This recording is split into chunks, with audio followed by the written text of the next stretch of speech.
Irinjalakuda town സഹകരണ ബാങ്കിൽ നിലവിലുള്ള സാഹചര്യത്തെക്കുറിച്ച് നിക്ഷേപകർക്ക് ആശങ്കയൊന്നും വേണ്ടെന്നും പരിഹരിക്കാൻ കഴിയാത്ത പ്രതിസന്ധി ബാങ്കിലില്ലെന്നും മുൻ ഭരണസമിതി ചെയർമാനും നഗരസഭാ ചെയർമാനുമായ MP ജാക്സൺ.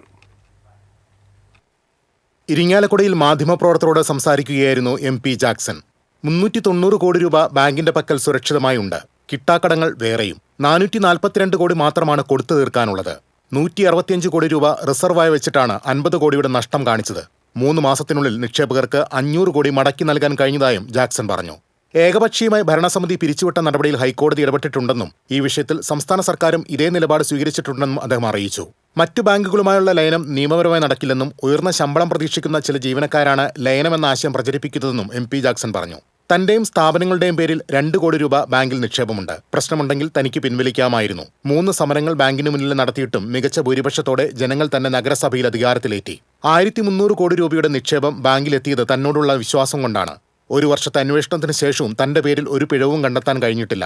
ക്രൈംബ്രാഞ്ചിനെയും വിജിലൻസിനെയും കൊണ്ട് അന്വേഷിപ്പിക്കാമായിരുന്നു. RBIക്ക് ED, CBI ഏജൻസികളെയും കൊണ്ടുവരാമായിരുന്നു. ബാങ്കിന്റെ ഭരണസമിതി പുനഃസ്ഥാപിക്കുന്നത് ബുദ്ധിമുട്ടുള്ള കാര്യമല്ല. വിഷയത്തിൽ സർക്കാർ ഇടപെട്ടിട്ടുണ്ടെന്നും പ്രതിസന്ധി അധികം നീളില്ലെന്നും MP ജാക്സൺ അറിയിച്ചു. TCV ഇരിങ്ങാലക്കുട.